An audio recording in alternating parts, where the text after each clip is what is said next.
Hello and welcome to the second installment of In the Minds of Giants, where we are analyzing Steve Jobs and his first presentation of the original iPhone back in 2007.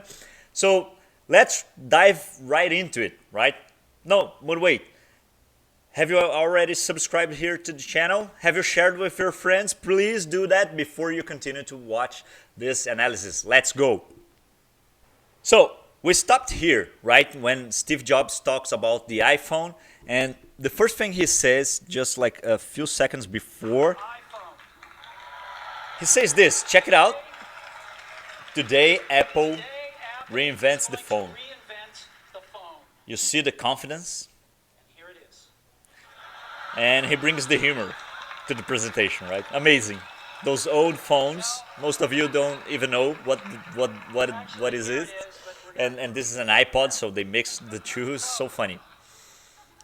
But let's check it out this moment here, okay?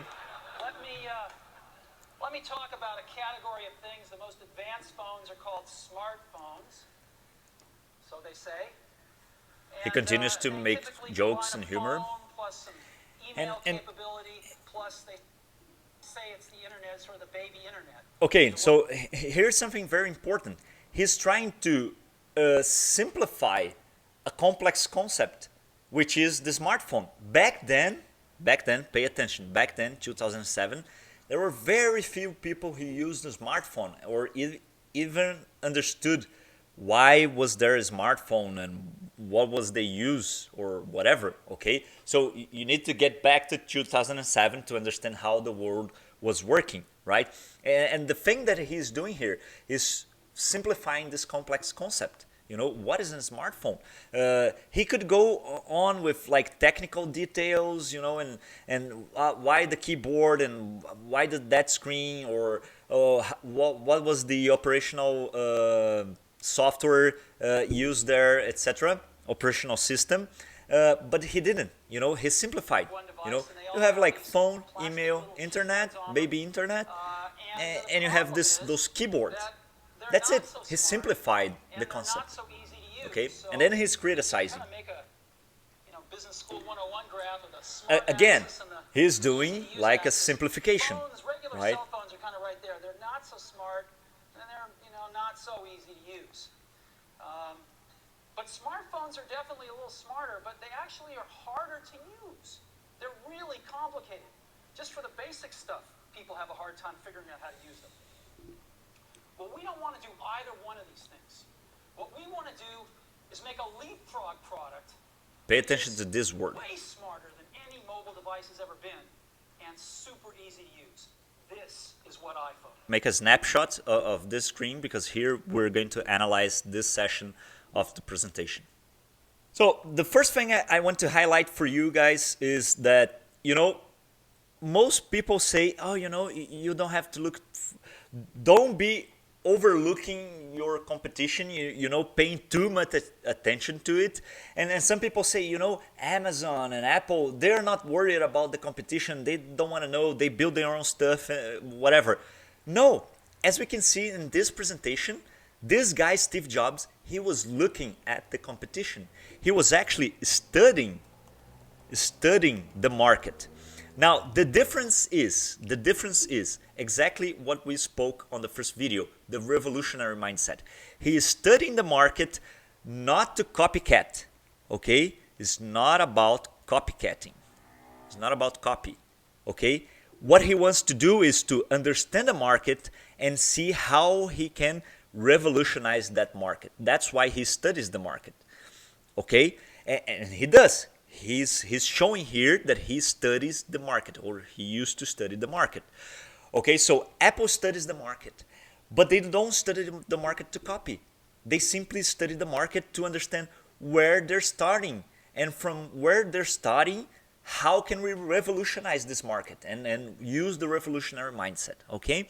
And the second thing that we see here during his presentation is the wording, right? And he uses a very particular word, which is leapfrog, okay? And leapfrogging is all about the revolutionary mindset, right? So he doesn't want to build an incremental solution. He wants to build the next revolution, So he wants to leapfrog, okay? And now uh, I did some videos about China some time ago, and I explained, China managed to leapfrog several technologies, including money, because it's so complex to make the logistics of money in such a large country with a huge economy like China, that they leapfrogged from the actual money, cash, the physical thing, directly into the smartphones, so they leapfrogged. And you need to have this mindset of leapfrogging. How can I study the industry, understand it, and then leapfrog?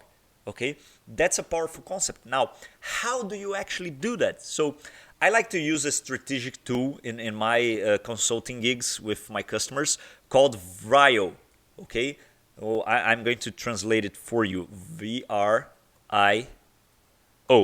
And what does that stands for? Okay, let me add over here.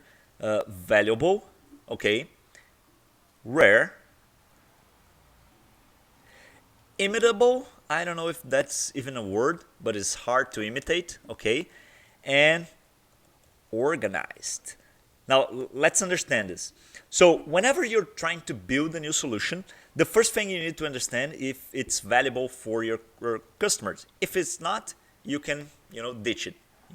You have to build something that is valuable for your customer. Then come the two other questions that are really important for you to get to the leapfrogging concept. Is it rare? If it's not rare, many other people are doing, okay? And then if you break this barrier, okay, I'm doing something that is rare, not a lot of people are doing, okay, then you need to check it out if it's hard to imitate. Because if it's difficult to imitate, you're going to leapfrog your industry, just like the iPhone did. It took a few years, if I'm not mistaken, for another smartphone to come with the same features that the iPhone had and the same easy of use and all this. But the ecosystem from Apple has never been imitated.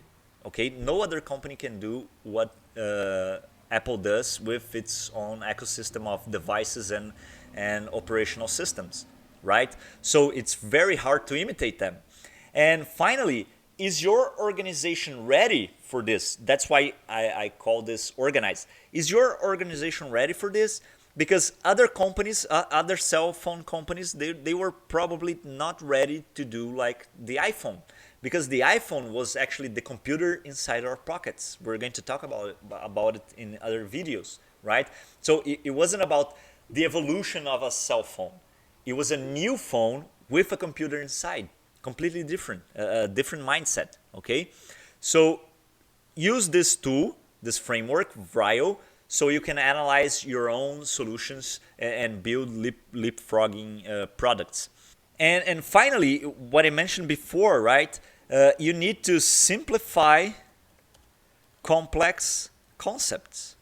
And that's exactly what he is doing all over the presentation. Okay, we're going to analyze other moments in this presentation, but this chart is a good example of it. The way he explains the smartphone, with phone, email, internet, QWERTY keyboard, it's the simplification of a complex problem. Now, you can do this in communication, and in English, there's a very cool tool called the Flash Kincaid test, right? Where you analyze the complexity of a given text, and it's really interesting because some linguistics experts, when Donald Trump won the election in the past, they analyzed his communication throughout his campaign, and they realized that he was all the time reducing the complexity of what he was talking about. That's why he managed to talk to a broader audience than his competitors. And that's one of the reasons why he won the election back then, according to these linguistics experts. And now, there's something else. You can see it on the communication, so in the pitch part is very important, and Jobs is doing this very well. But also, they're using minimalism to build the new iPhone. The iPhone back then was a very powerful study of this. And we're going to deep dive on this concept later in this analysis.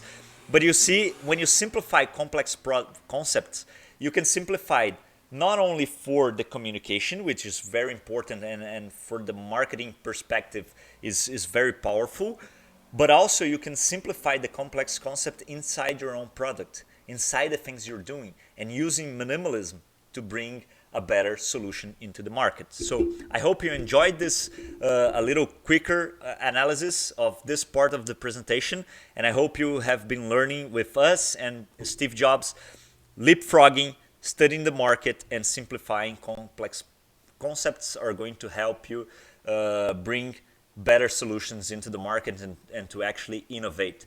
So I hope you enjoyed. Don't forget to subscribe and share with your friends. See you next Wednesday.